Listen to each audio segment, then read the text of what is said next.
Circle of Inevitability, capítulo 328. Garrafa da ficção. Lumian Lee. Lumian ficou paralisado no lugar, com o olhar distante enquanto reagia ao rosnado ameaçador.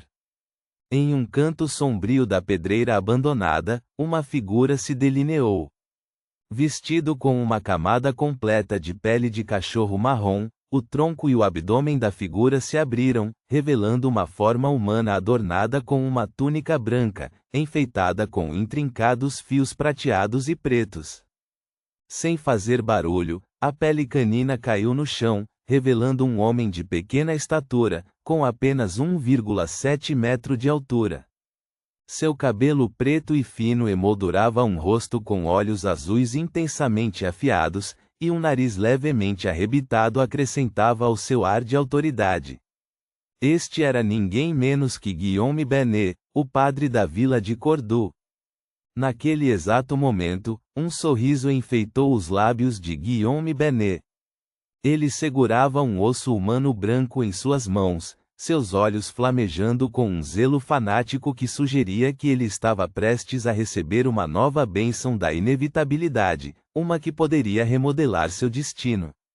O instinto inicial de Guillaume Benet foi fugir da Rue Vincent, número 50, no momento em que viu seu substituto incapacitado pelo estranho feitiço e seu adversário desaparecendo com a ajuda da travessia do mundo espiritual.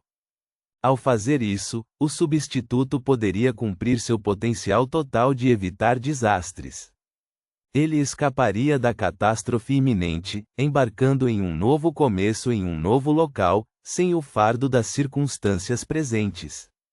No entanto, em um instante, suas habilidades como apropriador do destino o alertaram sobre a anomalia no destino do agressor e os vestígios persistentes de uma entidade formidável alinhada ao caminho da inevitabilidade. A partir dessa revelação, ele deduziu que o indivíduo responsável era Lumian Lee, a mesma pessoa que abrigava o anjo que ele invocava incansavelmente.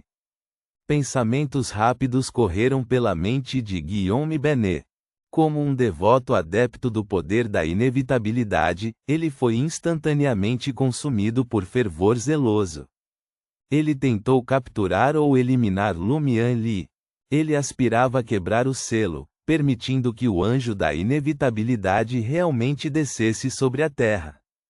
Ele ansiava por obter uma bênção de divindade, libertando-se das restrições da mortalidade. Ansiava por se posicionar como o representante escolhido da inevitabilidade, guiando os tesouros da tola humanidade. Tendo avaliado rapidamente a situação em ambas as frentes, Guillaume Benet ordenou que Paulina e os outros fugissem, atraindo quaisquer aliados em potencial de Lumian Lee para longe da cena.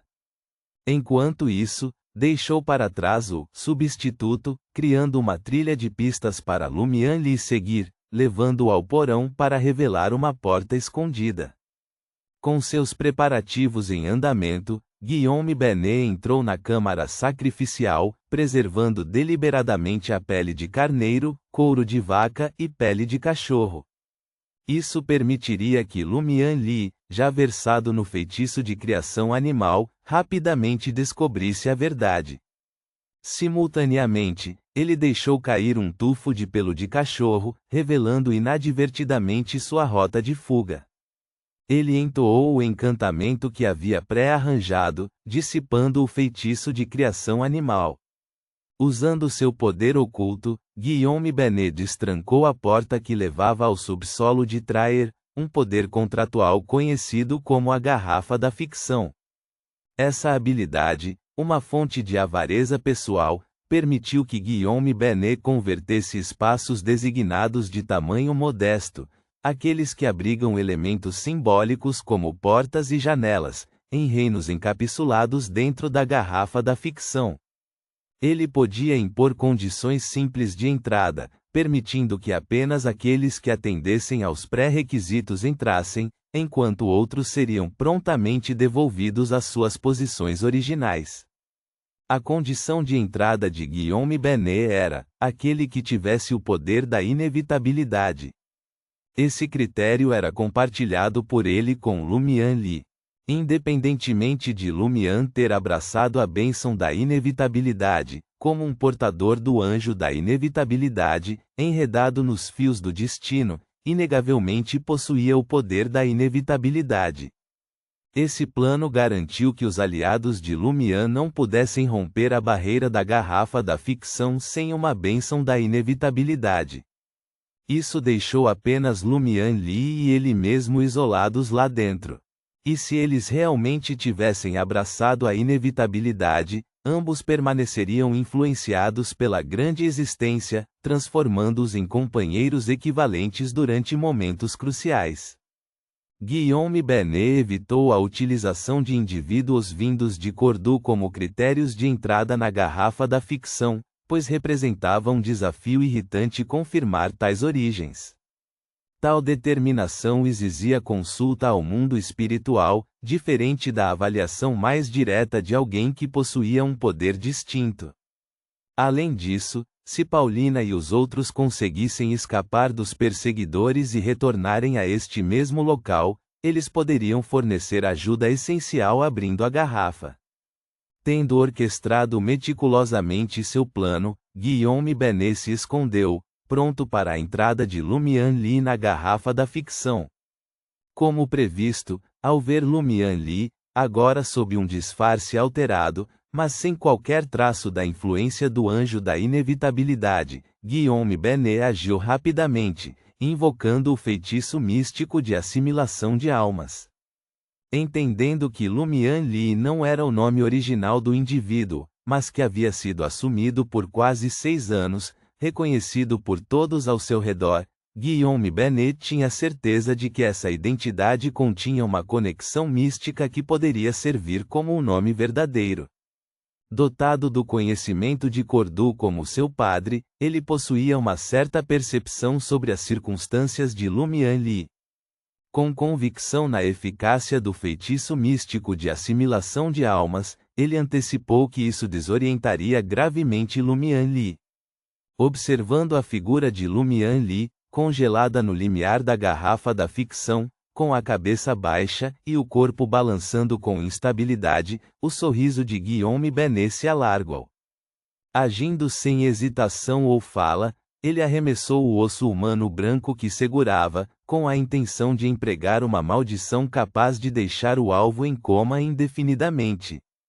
Com isso alcançado e Lumian Li sob seu controle, sua intenção era recuperar a pele de carneiro ritual pré-preparada, envolvê-lo e entoar o encantamento, transformando-o em uma ovelha sem voz e quase sem poderes. Nesse momento, Guillaume Benet poderia levar as ovelhas para outro lugar, tentando quebrar o selo e libertar o anjo aprisionado. Uma vez bem-sucedido, ele ascenderia à santidade, tornando-se uma poderosa figura humana dotada de poderes divinos. Tude. Quando o osso caiu, Guillaume Benet avançou, rapidamente enunciando um encantamento de Hermes. Cego, D.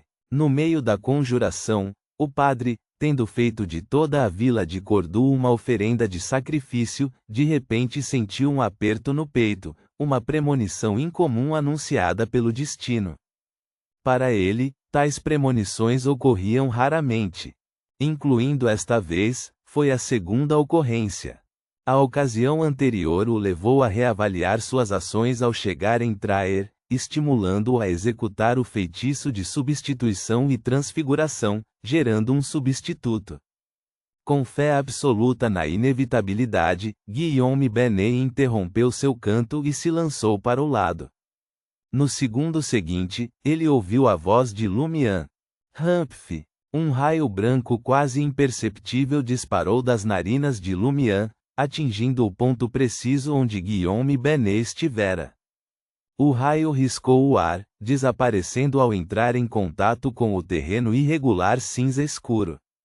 O olhar de Lumian se ergueu, seus olhos extraordinariamente claros, aparentemente intocados pelo feitiço místico de assimilação de almas. Escondidas sob seu cabelo comprido, suas orelhas estavam confortavelmente cheias de bolas de papel macio. Prevendo os efeitos residuais ao entrar no porão, ele tomou medidas de precaução, bloqueando os ouvidos e alterando sua aparência para se defender da influência do feitiço místico de assimilação de almas. Como eu poderia ser afetado se não consigo nem ouvir você chamar meu nome? É verdade que as bolas de papel não conseguiam abafar totalmente o som. Um grito fraco chegou a Lumian, embora ele não tenha conseguido discerni-lo como seu nome. O impacto foi apenas uma vertigem leve, dissipando-se rapidamente. Capitalizando essa oportunidade, ele deduziu que a aflição que ele havia enfrentado era o feitiço místico de assimilação de almas. Com seriedade fingida, ele atraiu seu adversário à espreita para se revelar, lançando um contra-ataque surpresa com o feitiço de Heranf. No entanto, Lumian não havia previsto Guillaume Benet como seu agressor. Não querendo fugir ainda, ele se agarrou à sua determinação de confrontar o inimigo e libertar o anjo aprisionado.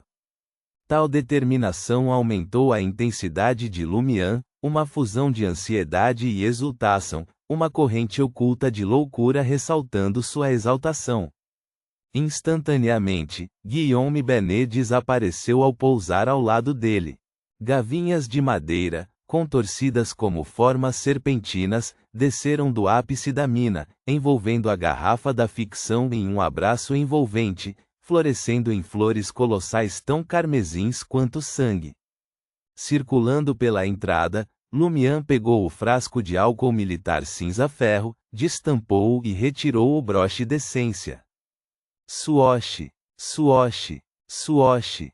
Flechas verde esmeralda exalando uma brancura saíram da parte traseira da videira negra, perfurando o espaço que Lumian acabara de desocupar.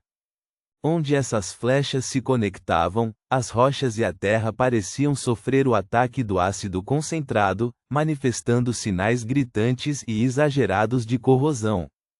Após colocar o broche de essência, a forma de Lumian agilmente evitou as flechas verdes medonhas, mirando em seu crânio. Simultaneamente, ele se ajoelhou e se inclinou para frente, com as palmas das mãos pressionadas no cascalho e na terra. De repente, chamas vermelhas surgiram, formando uma barreira em forma de crescente. Essa barricada de fogo se estendia em todas as direções, incendiando as videiras de obsidiana em seu caminho e incitando as flores vívidas, com suas mandíbulas ferozes escancaradas. Um aroma discreto e açucarado impregnava o ar, induzindo uma névoa sonolenta, uma inclinação para o sono. Guillaume Benet, revelando-se após lançar as flechas verdes medonhas, mudou agilmente de posição. Inalando o gás anestésico gerado pelas ardentes flores demoníacas do abismo, ele contemplou a parede carmesim pronta para transmutar toda a mina abandonada em um inferno. Por que Lumian lhe acenderia as flores demoníacas do abismo, sabendo que elas induzem ao sono? Um espanto momentâneo passou por Guillaume Benet. Num piscar de olhos, sua percepção convergiu com o estratagema de Lumian. Lumian tinha como objetivo cultivar um ambiente saturado com gás anestésico, um ambiente imparcial tanto para aliados quanto para adversários. Em essência, isso induziria o sono em Lumian Li, assim como em Guillaume Benet. Os companheiros de Lumian estavam de sentinela do lado de fora da garrafa de ficção. Era concebível que eles logo decifrariam um meio de quebrar o domínio do feitiço. Compreendendo isso, Guillaume Benet emitiu um bufo desdenhoso, seu rosto adornado com um brilho metálico. Corpo de aço. Essa também era uma habilidade contratual que ele nunca havia demonstrado na frente de Lumian Li. Transformando-o temporariamente em uma entidade metálica, tornou Guillaume Benet imune aos efeitos do gás anestésico. Naturalmente, metamorfosear-se em uma entidade metálica reduziria sua capacidade de exercer a maioria de suas habilidades. Reticências. Fora da garrafa da ficção. Ao perceber que ela e Jenna haviam retornado à câmara de sacrifício enquanto Lumian havia desaparecido misteriosamente, Franca rapidamente pegou um espelho. Manchas de sangue e manchas pretas sujavam a superfície do espelho. Confusa, Jenna perguntou: por que você está empregando a substituição de espelho? Não seria mais sensato fazer outra tentativa de atravessar a porta escondida? Com um ar de solenidade, Franca explicou: este espelho carrega o feitiço que preparei para Ciel antes da nossa missão. Ele me permite lançar uma maldição reversa em Ciel. Agora, usarei um feitiço mais brando para avaliar se consigo estabelecer uma conexão com ele. Se ela conseguisse lançar uma maldição sobre Lumian, isso implicaria que a conexão permaneceria intacta. Se o vínculo não tivesse sido rompido, uma resolução alternativa teria que ser buscada. Ponto.